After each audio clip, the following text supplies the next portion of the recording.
मेरे प्यारे बच्चों, कैसे हो? मजे से हो ना? चलिए एक बार फिर से हम लोग इतिहास की ओर लौटते हैं और कक्षा 9 के दूसरा अध्याय अमेरिकी स्वतंत्रता संग्राम आज पढ़ेंगे। इससे पहले हम लोगों ने भौगोलिक खोजों की चर्चा की थी। अगर विश्व इतिहास में देखा जाए कि आधुनिक काल के प्रारंभ करने में जितने भी घटनाओं को कारणों से मिलाकर जोड़ा जाता है तो उसमें जो है ना कि मुख्य रूप से समुद्री खोजों को शामिल किया जाता है। इन समुद्री खोजों का मूल उद्देश्य यह था कि नए नए व्यापारिक मार्गों की खोज किया जाए ताकि यूरोपीय देशों द्वारा अर्थव्यवस्था, व्यापार और वाणिज्य के माध्यम से समृद्ध बनाया जा सके। और इसी क्रम में हम लोगों ने देखा कि सन 1492 ईस्वी में स्पेन के एक निवासी थे कोलंबस, उनके द्वारा अमेरिका की खोज की जाती है और फिर उसी देश के निवासी अमेरिकी वेस्पुची द्वारा इस बृहद भूखंड का विस्तार से पता लगाया जाता है। और जब इस क्षेत्र का विस्तार से पता लगाया गया तो उसने बताया कि यह एक नया क्षेत्र है और इस प्रकार उन्हीं के नाम पर इसका नाम अमेरिका रखा गया। धीरे धीरे यूरोपीय देशों ने इस क्षेत्र में अपना वर्चस्व स्थापित करना, माने अपना उपनिवेश बसाना शुरू कर दिया। तो इस प्रकार उत्तरी अमेरिका में मुख्य रूप से फ्रांस और इंग्लैंड ने अपना वर्चस्व स्थापित किया। अगर पूरे उत्तरी अमेरिका की बात करें तो उत्तरी अमेरिका में फ्रांस और इंग्लैंड, दो यूरोपीय देशों ने अपना वर्चस्व स्थापित किया। उसी समय अगर देखा जाए तो यूरोप में व्यक्तिगत स्वतंत्रता, निरंकुश सत्ता का विरोध, समानता और बंधुत्व जैसे नए राजनैतिक विचारों का भी प्रतिपादन हो रहा था। विशेष करके प्रबुद्ध वर्ग के बीच ये चीजें ज्यादा लोकप्रिय थी। प्रबुद्ध वर्ग यानी पढ़े लिखे जो बुद्धिजीवी वर्ग होते हैं, उनके अंदर ये चीजें सबसे ज्यादा महत्वपूर्ण थी। इंग्लैंड से अमेरिकी उपनिवेशों की दूरी भी बहुत दूर थी, बहुत अधिक थी, लगभग जो है ना 3000 मील के आसपास बताया जाता है। भौगोलिक दूरी और वहां के निवासियों की वैचारिक भिन्नता जो है वह धीरे धीरे एक ऐसी स्थिति उत्पन्न कर दिया जिससे ये साफ स्पष्ट पता चलने लगा कि अमेरिका और इंग्लैंड दो अलग अलग क्षेत्र है, अर्थात उपनिवेशों और वहां के निवासियों में एक अलग विचारधारा उत्पन्न हो गया और फिर अमेरिकी वासियों में अपने उपनिवेश के वर्चस्व से मुक्त होने के लिए आवाजें उठने लगी। और इसी का परिणाम होता है कि अमेरिका में स्वतंत्रता संग्राम शुरू होती है। तो अमेरिका में जो स्वतंत्रता संग्राम होता है, इस अमेरिकी स्वतंत्रता संग्राम के लिए जो अमेरिका अपनी आजादी के लिए ब्रिटेन के खिलाफ जो लड़ाई लड़ता है, इसके कई कारण थे। तो अभी तक हमने क्या देखा कि मुख्य रूप से देखा जाए तो हम आज पढ़ेंगे अमेरिकी स्वतंत्रता संग्राम। अमेरिकी स्वतंत्रता संग्राम उत्तरी अमेरिका में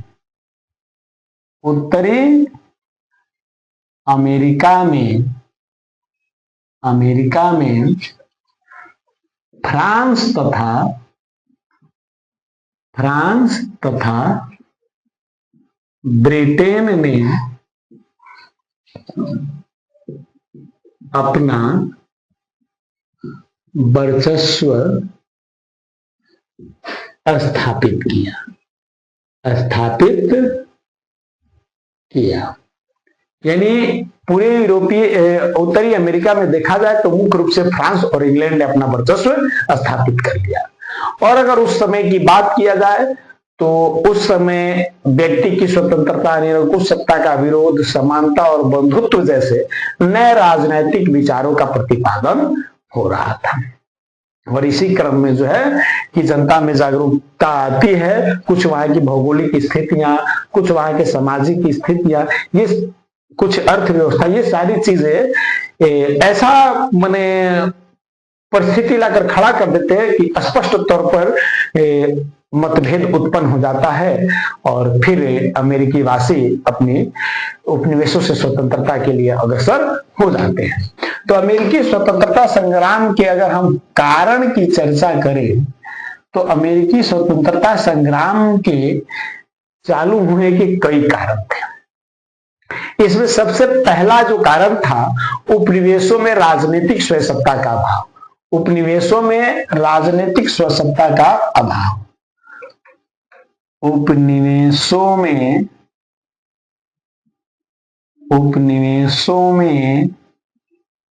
राजनीतिक स्वयं सत्ता का अभाव, यह पहला कारण था जो अमेरिकी स्वतंत्रता संग्राम को जन्म दिया। अगर देखा जाए तो अमेरिका में अधिकांश अंग्रेज लोग थे जिन्होंने इंग्लैंड की संसदीय व्यवस्था एवं विधि विधान को देखा था। अमेरिका में मैंने पहले ही बताया कि जब अमेरिका की खोज हुई तो धीरे धीरे यूरोपीय लोग आकर के अपना निवेश स्थापित करना शुरू कर दिया, यहाँ बसने लगे। तो अमेरिका में अमेरिकी उपनिवेश में अधिकांश अंग्रेज लोग थे और अंग्रेज लोग इंग्लैंड में जो पहले संसदीय शासन प्रणाली थी उसके विधि विधान को देखा था।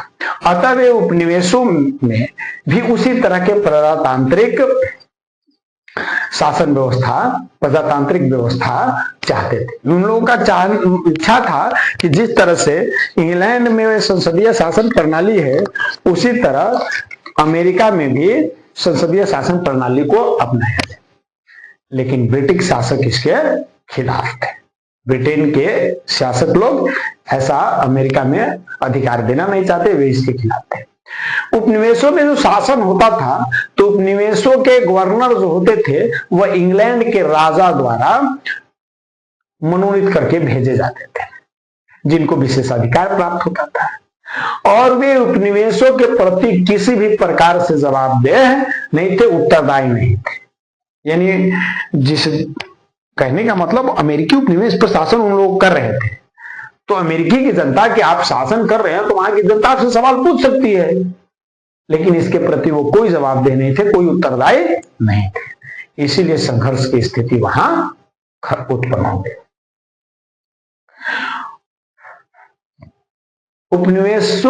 उपनिवेशवासियों को शासन के योग्य माना ही नहीं जाता था। अंग्रेजों द्वारा अमेरिकी उपनिवेशवासियों को शासन के योग्य माना ही नहीं जाता था। इन्हीं कारणों से वहां के जनता में भारी असंतोष था। तो इस प्रकार से जो है कि क्रांति का पहला कारण, अमेरिकी स्वतंत्रता संग्राम का पहला कारण उपनिवेशों में राजनीतिक स्वतंत्रता का अभाव होता है। यानी क्या हमने देखा, अमेरिकी उपनिवेशों में अधिकांश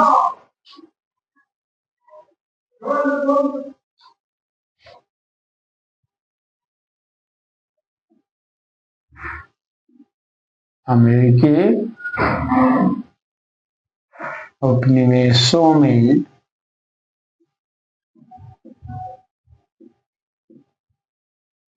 अधिकांश जनता, अमेरिका जो देश था उसमें अधिकांश अंग्रेज लोग थे। अधिकांश अंग्रेज लोग थे जो वहां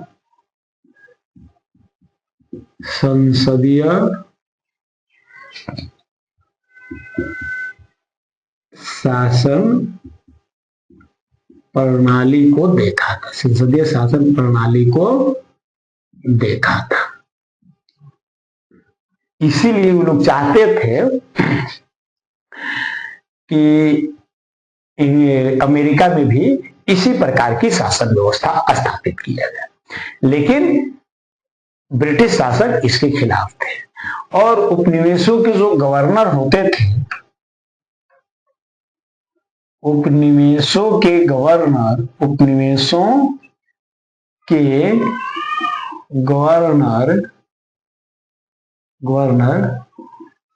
ब्रिटिश शासकों द्वारा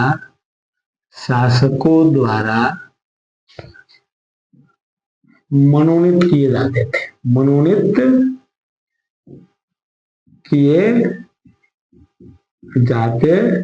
थे, जिन्हें विशेषाधिकार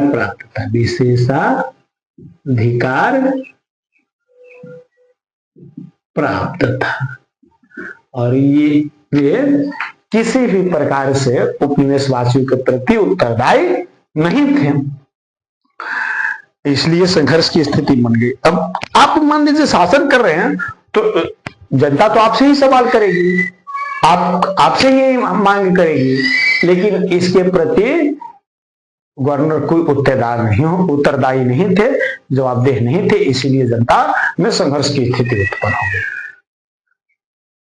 यहां तक कि ब्रिटिश शासकों द्वारा उपनिवेशवासियों को शासन करने के जो माना ही नहीं जाता था, इसलिए जनता में आक्रोश की भावना फूटी और वे इन्हें खदेड़ने के प्रयास करने लगे। दूसरा कारण था भौगोलिक दूरी, जिसका चर्चा मैंने पहले भी किया। दूसरा कारण था भौगोलिक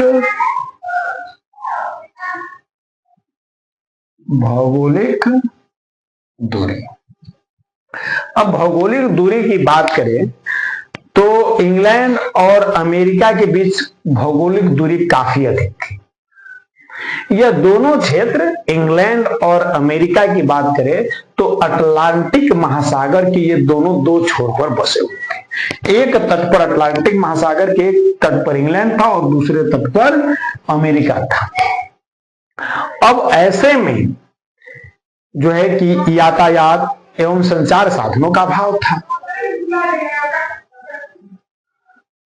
उस समय यातायात और संचार साधनों का अभाव था। उस समय आज की तरह हार्ड टेक्नोलॉजी, उत्तम प्रकार के तकनीक वाले साधन नहीं थे, संचार व्यवस्थाएं नहीं थी। ऐसे में व्यवहारिक रूप से देखा जाए तो ब्रिटिश सरकार द्वारा उपनिवेशों पर अपना प्रभावशाली नियंत्रण बनाए रखने में दिक्कत होती थी। वे असमर्थ थे प्रभावशाली दबाव बनाने में, और इसी का फायदा स्वतंत्रता संग्राम के द्वारा उपनिवेशवासियों को मिला। तो यानी दूसरा कारण क्या था? भौगोलिक दूरी। अब भौगोलिक दूरी में क्या हमने देखा कि इंग्लैंड और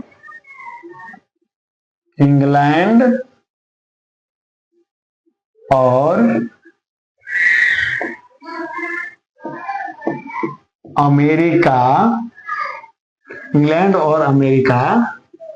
अटलांटिक महासागर के दो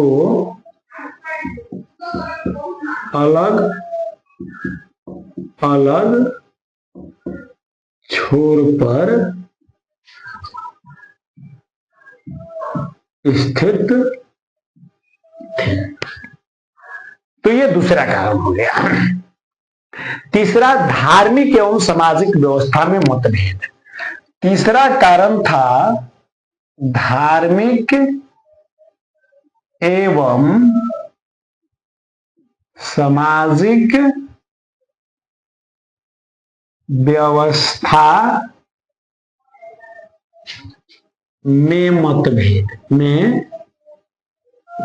मतभेद। तीसरा कारण था कि वहां की धार्मिक और सामाजिक जो व्यवस्था थी, इसमें भी मतभेद था। मतभेद इसलिए था कि अमेरिकी जो उपनिवेश थी एवं ब्रिटेन के बीच धार्मिक विभिन्नता और सामाजिक स्तर पर बहुत बड़ा मतभेद दिखाई देता था। जहां एक ओर देखा जाए तो ब्रिटिशवासी जो थे, ब्रिटेन के रहने वाले लोग थे, वे एंग्लिकन मत के मानने वाले थे और वे लोग चर्च के आधिपत्य में विश्वास रखते थे। जो ब्रिटेन के निवासी थे वो एंग्लिकन मत को मानते थे और वे चर्च में विश्वास रखते थे। वहीं दूसरी ओर देखा जाए तो अमेरिका के जो निवासी थे वे प्यूरिटन धर्म को मानने वाले थे। अरे सीधा सा बात है, एंग्लिकन और प्यूरिटन क्या है? ईसाई धर्म का ये दो अलग अलग हिस्सा है। अरे बस क्या था, जैसे अमेरिका वासी का मानना था कि हम लोग मूल निवासी हैं, हम लोग सही मायने में ईसाई हैं, अर्थात हम प्योर हैं, और प्योर से इन्होंने बताया प्यूरिटी। और एंग्लिकन इंग्लैंड के रहने वाले हैं, इसलिए उनको एंग्लिकन कहा गया। और इस प्रकार से ब्रिटिश वासी जो एंग्लिकन मत को मानते थे वे चर्च में विश्वास करते थे, अमेरिका निवासी प्यूरिटन धर्म को मानते थे। और धार्मिक उत्पीड़न से तंग आकर के प्रोटेस्टेंटों तथा प्यूरिटनों ने आकर के अमेरिका में, इंग्लैंड को छोड़ करके आया करके अमेरिका में शरण ले लिया। वे लोग धार्मिक उत्पीड़न से तंग आकर के इंग्लैंड छोड़ दिया, इंग्लैंड छोड़ करके शरणार्थी रूप में आके यहाँ बस गए अमेरिका में। लेकिन एक बात थी कि प्रारंभ से ही उनमें जुझारूपन था, वे स्वतंत्रता की भावना उनके अंदर एकदम विद्यमान थी तथा उनमें सैनिक क्षमता के प्रदर्शन करने, सैनिक क्षमता का भी प्रदर्शन करने का कई बार वे लोग ऐसा कर चुके थे, करने का सामर्थ्य रखते थे, और कई बार ऐसा कर भी चुके थे, अपने सैनिक क्षमता का प्रदर्शन वे लोग कर चुके थे। यही कारण है कि अमेरिका वासी अपने मातृ देश के साथ संबंध बनाए रखना नहीं चाहते थे। मातृ देश का मतलब क्या?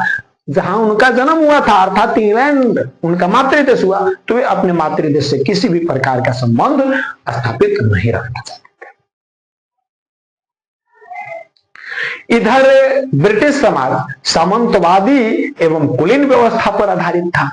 हम तो शुरू से हम लोग पढ़ते आ रहे हैं कि यूरोप में सामंती प्रवृत्तियां थी, तो सामंतवादी एवं कुलीन व्यवस्था पर आधारित था, जबकि अमेरिकी जो समाज था वह समतामूलक व्यवस्था पर आधारित था, समतामूलक एवं प्रजातांत्रिक व्यवस्था पर आधारित था अमेरिका में। इस प्रकार अमेरिका में धार्मिक एवं सामाजिक समरसता विद्यमान थी, धार्मिक और सामाजिक स्तर पर दोनों मतभेद उत्पन्न हो गया था, जिससे स्वतंत्रता संग्राम के लिए एक मजबूत आधार प्रदान करता है। तो इस प्रकार से धार्मिक एवं सामाजिक व्यवस्था में मतभेद जो था यह भी अमेरिकी स्वतंत्रता संग्राम का एक कारण बना। तो क्या हुआ इसमें हम लोगों ने देखा कि ब्रिटिश वासी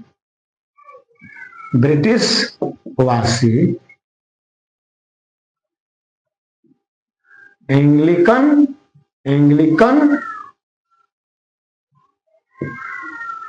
मत के मानने वाले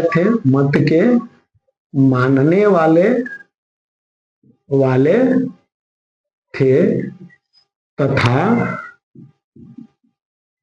चर्च के, माने कहने का मतलब जो वहां के धार्मिक मंदिर, जैसे हम लोगों का मंदिर होता है ना, उसी तरह वहां के धार्मिक स्थल, पूजा स्थल को चर्च कहा जाता है।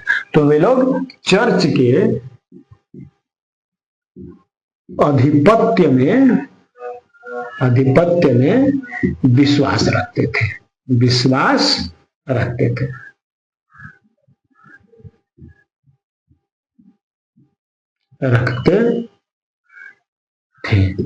जबकि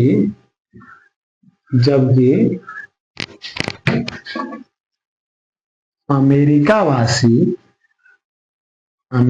वासी प्यूरिटन मतावलंबी थे। प्यूरिटन मतावलंबी यानी प्यूरिटन ईसाई धर्म का ही एक अंग है, तो इन लोग प्यूरिटन धर्म को मानते थे। और धार्मिक उत्पीड़न से तंग आकर के, मैंने बताया कि लिख लेते हैं इसको हम लोग, कि धार्मिक उत्पीड़न से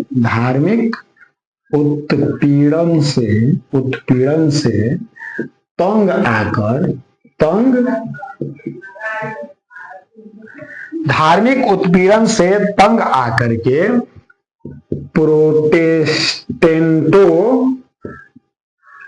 एवं प्यूरिटनों ने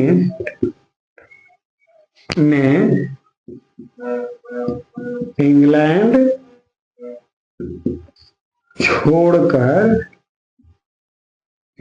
छोड़कर अमेरिका में बस गए। अमेरिका में बस गए। ये लोग इंग्लैंड छोड़कर के अमेरिका में चले आते हैं।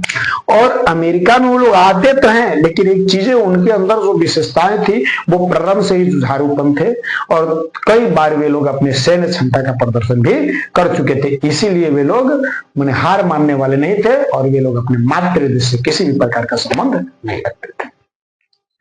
इसके बाद चौथा कारण होता है सप्तवर्षीय युद्ध। सप्तवर्षीय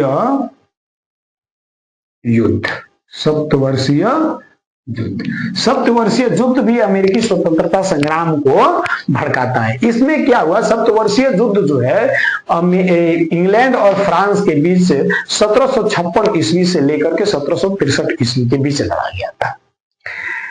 इससे पहले अगर देखा जाए तो युद्ध से पूर्व उपनिवेशवासी जो थे इंग्लैंड से पूरे घनिष्ठता के साथ जुड़े हुए थे। कहानी को समझिएगा, ये जो युद्ध होने से पहले देखा जाए तो अमेरिका में जो उपनिवेशवासी थे वो इंग्लैंड के साथ एकदम घनिष्ठता के साथ जुड़े हुए थे। ऐसा जुड़ना उनके लिए मजबूरी था, क्योंकि कनाडा में फ्रांसीसियों के विरुद्ध उन्हें अकेले अपनी रक्षा करने में वो असमर्थ थे। कनाडा में फ्रांसीसियों का शासन था, और वे लोग भी इन पर अपना शासन स्थापित कर लेते, वे लोग भी इनका शोषण करते। इस भय से वे लोग अपने उपनिवेशवासियों से जुड़े हुए थे कि कनाडा से इनकी रक्षा कर सकते थे, क्योंकि वे लोग अकेले अपनी में को फ्रांस से सुरक्षित नहीं कर सकते थे, असमर्थ थे अपनी सुरक्षा करने में। इसीलिए उन लोगों को जुड़ना पड़ा था। लेकिन जब इस युद्ध में फ्रांस की पराजय हुई और इंग्लैंड जीत गया, तो फ्रांस की पराजय के साथ ही उपनिवेशवासियों के मन का भय समाप्त हो गया, क्योंकि डर तो उनको फ्रांस से ही था और फ्रांस वहां पराजित हो गया, और इसके साथ उनके अंदर जो है भय था वो भय समाप्त हो गया। अब उपनिवेशवासियों के पास एक ही लक्ष्य रह गया कि किसी भी तरह से इंग्लैंड को वे लोग, इंग्लैंड वासियों को, इंग्लैंड को अपने देश से बेदखल कर दिया।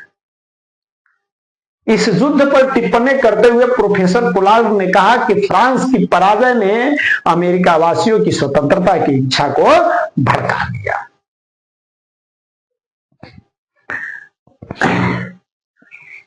तो सप्तवर्षीय युद्ध का प्रभाव अगर देखा जाए तो सबसे पहले सप्तवर्षीय युद्ध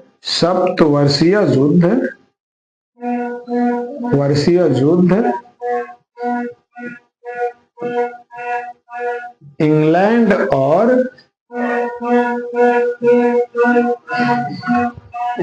और सप्तवर्षीय युद्ध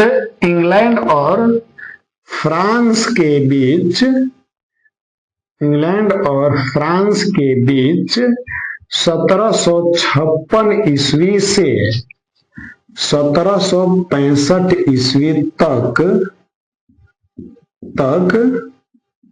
लड़ा गया, और इसमें फ्रांस की पराजय हुई।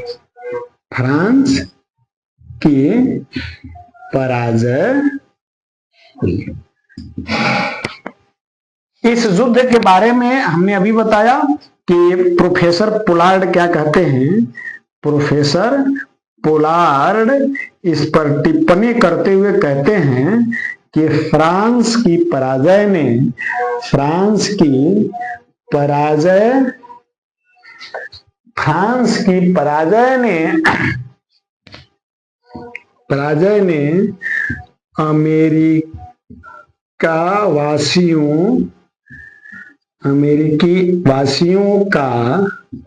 अमेरिकी वासियों के स्वतंत्रता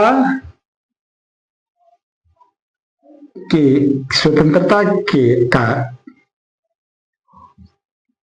इच्छा को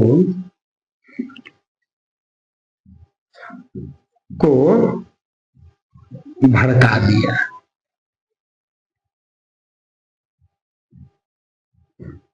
इस युद्ध ने, फ्रांस की पराजय ने इच्छा को भड़काया। मैंने पहले ही बताया कि अमेरिकी जो उपनिवेशवासी थे वे इंग्लैंड से बस इसीलिए जुड़े हुए थे क्योंकि कनाडा में जो फ्रांसीसी सैनिक थे उनके विरुद्ध ये अकेले अपनी सुरक्षा करने में समर्थ नहीं थे, इसलिए वे इंग्लैंड के साथ जुड़े हुए थे घनिष्ठ रूप से। लेकिन जब ही इस युद्ध में फ्रांस की पराजय हुई तो उस ओर से ये लोग निश्चिंत हो गए और फ्रांस की जो भय इनके मन में था वो भय समाप्त हो गया। अब इनके पास एक ही लक्ष्य रह गया कि किसी भी तरह इंग्लैंड को बेदखल कर देना। तो ये रहा। अब अगला जो कारण था, अब अगला कारण था जो है ना प्रगति विरोधी आर्थिक नीति। अगला कारण था प्रगति विरोधी आर्थिक नीति। प्रगति विरोधी आर्थिक नीति। अब अगर प्रगति विरोधी आर्थिक नीति की हम बात करते हैं तो सबसे गंभीर मतभेद आर्थिक कारणों से ही उत्पन्न हुआ था। उपनिवेशवासियों और औपनिवेशिक देश यानी अमेरिकी वासियों और इंग्लैंड वासियों के बीच जो सबसे बड़ा गंभीर मतभेद उत्पन्न हुआ था वह आर्थिक कारणों से हुआ था। ऐसा इसलिए कि उपनिवेशवाद का बुनियादी सिद्धांत यही था कि उपनिवेशों का आर्थिक शोषण और उनके संसाधनों का खूब अधिक से अधिक दोहन करने का अधिकार केवल मातृदेश को है। मातृदेश अर्थात इंग्लैंड को, ये सारे अधिकार केवल इंग्लैंड को है कि वो वहां के शोषण करे और वहां के सभी साधनों का उपयोग करे। दूसरी ओर मुक्त व्यापार का सिद्धांत आ गया था। तो मुक्त व्यापार के सिद्धांत की धारणा यह थी जो राज्य पर से, व्यापार पर से राज्य का नियंत्रण समाप्त करने की बात करता है। लेकिन ब्रिटिश वासी ऐसा होना नहीं देना चाहते थे, इंग्लैंड वासियों को यह नापसंद था। इन्हीं कारणों से जो है ना कि मध्यम वर्ग और कुलीन वर्गीय शासन का अंत चाहता था। मध्यम वर्ग इस कुलीन वर्गीय शासन व्यवस्था का अंत चाहता था, यानी मध्यम वर्ग के लोग अब इस तरह की व्यवस्था को समाप्त करके एक स्वतंत्र व्यापार की व्यवस्था स्थापित करना चाहते थे। तो इस तरह से यह नीति भी एक कारण बन जाता है जो अमेरिकी स्वतंत्रता संग्राम को हवा प्रदान करता है। इसके बाद अगला कारण होता है आपत्तिजनक कर। आपत्तिजनक कर। ब्रिटिश शासकों द्वारा बहुत अधिक भारी कर लगाया जाता है क्योंकि सप्तवर्षीय युद्ध में ब्रिटिश वासियों को, इंग्लैंड वासियों को काफी आर्थिक क्षति हुई थी और इस क्षतिपूर्ति की तत्काल पूर्ति करने के लिए जो तत्कालिक प्रधानमंत्री ग्रेनविले थे उन्होंने 1765 ईस्वी में स्टाम्प एक्ट पारित कर दिया। एक टैक्स लगाने का कानून पारित किया जिसको स्टाम्प एक्ट के नाम से जाना जाता है। इस स्टाम्प एक्ट के अनुसार सभी अदालती कागजों, अखबारों आदि पर 20 शिलिंग का स्टाम्प लगाना अनिवार्य कर दिया गया था। स्टाम्प आप लोग नहीं समझ पाएंगे, लेकिन अगर आप लोग आज भी भारतीय दंड संहिता में भी अगर आप कोर्ट वोट में जाते होंगे या खेत उत लिखवाने के लिए जो कागज खरीदते होंगे या एफिडेविट वगैरह बनाते होंगे तो देखिएगा उस कागजों पर टिकट साटे जाते हैं, रुपए का टिकट साटा जाता है। तो उसी तरह 20 शिलिंग का टिकट साटना अनिवार्य कर दिया गया। इस कारण से, इस कानून से उपनिवेशवासियों में बहुत ही विरोध की भावना उठ खड़ी हुई। ये लोग इसका विरोध करने लगे। इसीलिए ब्रिटिश जितने भी उपनिवेशवासी थे, अमेरिका वासी, ब्रिटेन से आने वाली वस्तुओं का बहिष्कार करना शुरू कर दिया। इसी बीच क्या होता है कि 1767 ईस्वी में ब्रिटिश संसद ने उपभोक्ता वस्तुओं पर भी कर लगा दिया। ये उपभोक्ता वस्तुएं थी जैसे कागज, शीशा, चाय, रंग रोगन, इन सब पर इन्होंने कर लगा दिया। अब इन करों के विरोध में जो है ना कि इन करों का विरोध करना जनता ने शुरू कर दिया।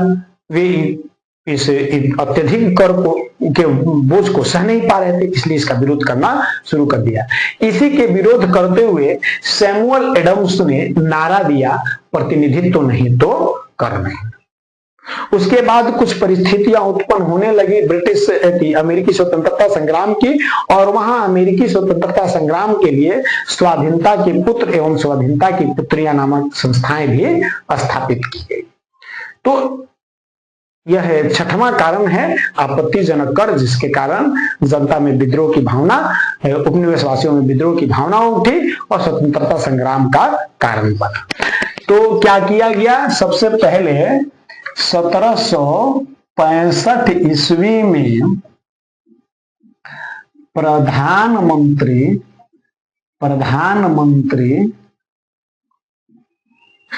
ग्रेनविले द्वारा सभी प्रकार के अदालती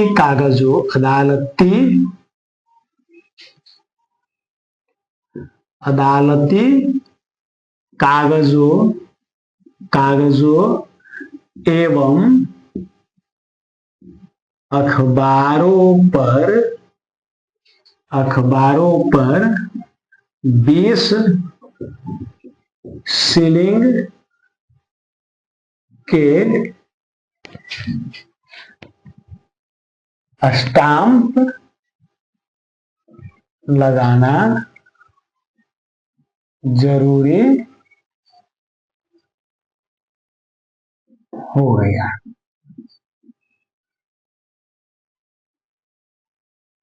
द्वारा स्टाम्प एक्ट पारित किया गया।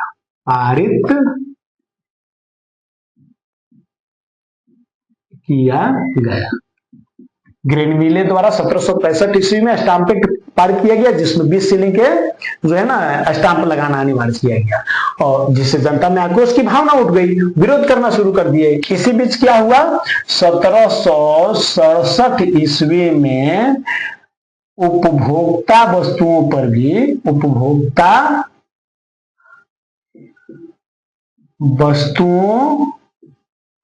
पर भी कर लगाया गया। ये उपभोक्ता वस्तुएं क्या थी? जैसे अभी हमने आप लोगों को बताया कि उपभोक्ता वस्तुओं में चाय, शीशा, रंग रोगन और कागज था। कागज, चाय, शीशा एवं रंग रोगन, इन सब पर जो है ना कि कर लगा दिया गया, और इस कर को लगाते ही जनता में एकदम विद्रोह की भावना फूट पड़ी और जनता ने विद्रोह करना शुरू कर दिया। इसी परिप्रेक्ष्य में सैमुअल एडम्स ने नारा दिया कि प्रतिनिधित्व नहीं तो कर नहीं, ये नारा उन्होंने दिया। और इस दौरान 2 संस्थाएं स्थापित की गई। क्या? स्वाधीनता के पुत्र, एक स्वाधीनता की पुत्रियां नामक संस्थाओं की स्थापना की गई, जो अमेरिकी स्वतंत्रता के लिए जरूरी था। तो स्वाधीनता के पुत्र एवं स्वाधीनता की पुत्रियां नामक जो है संस्थाएं स्थापित किया गया। तो इस तरह से ये एक महत्वपूर्ण कारण रहा आपत्तिजनक कर, जो वहां स्वतंत्रता आंदोलन को और भड़काया था। इसके बाद 7वां कारण आता है। 7वां कारण जो होता है यह है लेखक एवं प्रचारकों की भूमिका। 7वां कारण है लेखक एवं प्रचारकों की भूमिका। मेरे प्यारे बच्चों, जितनी भी क्रांतियां आप देखेंगे उन सभी क्रांतियों में लेखकों एवं विचारकों की भूमिका सबसे महत्वपूर्ण मानी जाती है। किसी भी क्रांति को भड़काने में लेखक और विचारक ही सबसे महत्वपूर्ण भूमिका निभाते हैं। उसी तरह अमेरिकी स्वतंत्रता की भावना को जगाने में भी लेखकों एवं प्रचारकों की सबसे महत्वपूर्ण भूमिका रही। 1776 ईस्वी में जो है ना, 1776 ईस्वी में टॉमस पेन ने लघु पत्रिका कॉमन सेंस प्रकाशित किया। 1776 ईस्वी में टॉमस पेन ने लघु पत्रिका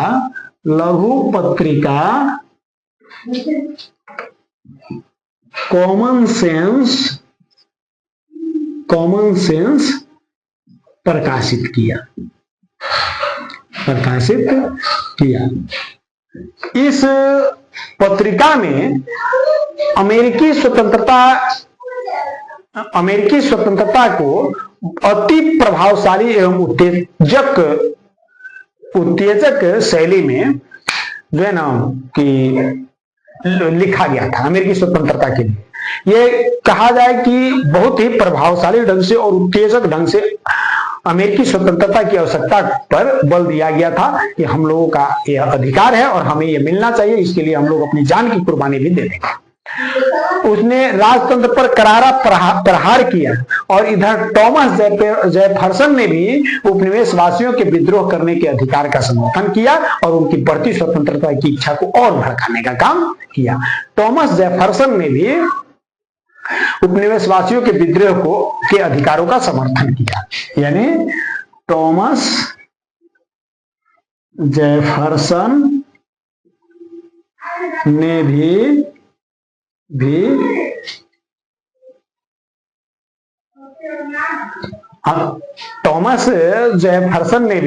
उपनिवेशवासियों के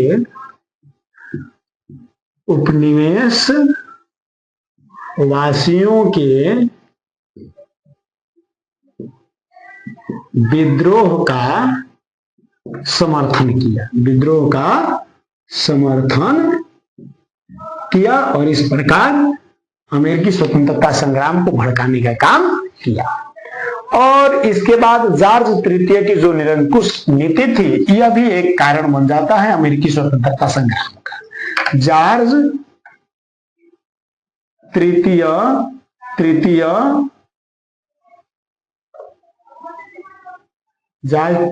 की निरंकुश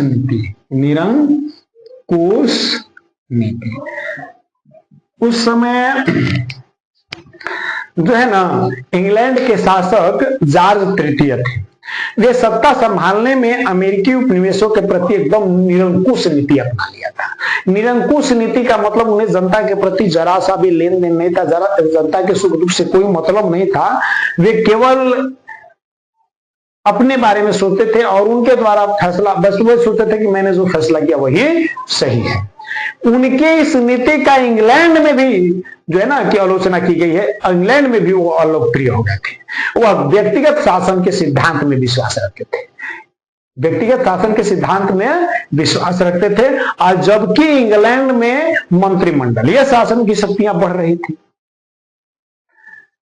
तो जॉर्ज तृतीय जो थे, इस प्रकार के अनुत्तरदायी अपने रवैये के साथ उत्पन्न हुए इस संकट को शांतिपूर्ण समाधान की संभावना को ध्वस्त कर दिया तथा स्वतंत्रता संग्राम के लिए उत्तरदायी कारक के रूप में सामने आ गया। तो क्या हुआ, जॉर्ज तृतीय के व्यक्तिगत जॉर्ज तृतीय जो थे वह व्यक्तिगत शासन के सिद्धांत में, व्यक्तिगत शासन के सिद्धांत में विश्वास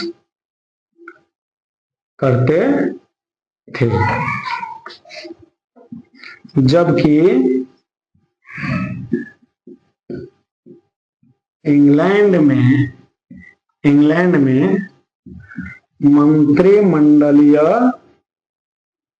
मंत्रिमंडलीय शासन का प्रभाव प्रभाव बढ़ रहा था।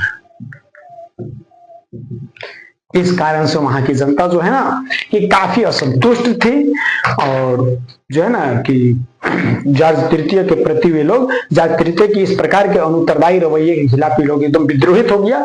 और इस विद्रोह को जो है ना कि एक शांतिपूर्ण जो समाधान किया जा सकता था, इस तरह के संभावनाओं का प्रयास भी जॉर्ज तृतीय के द्वारा नहीं किया गया, और यही सबसे बड़ी कारण बने जो स्वतंत्रता संग्राम के लिए एक उत्तरदायी कारण बन गया।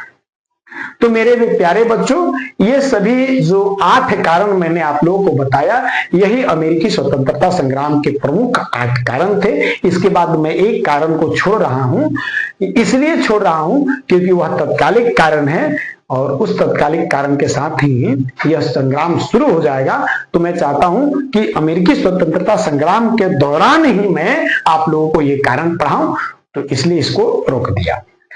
तो यहां तक हम लोग आज पढ़ लिए, और उम्मीद है कि आप लोगों को समझ में आया होगा, आप लोगों को मेरा वीडियो अच्छा लग रहा होगा। और अगर अच्छा लग रहा है तो आप लाइक करें, कमेंट करें तथा सब्सक्राइब करें। और मैं आप लोगों से यही हर बार अनुरोध करूंगा कि जितना अधिक से अधिक हो सके इस चैनल को आप लोग और लोगों तक जो है ना कि शेयर कीजिए, ताकि अधिक से अधिक लोगों तक ये वीडियो पहुंच सके। और तब तक के लिए मैं आप लोगों से विदा लेना चाहूंगा। जय हिंद।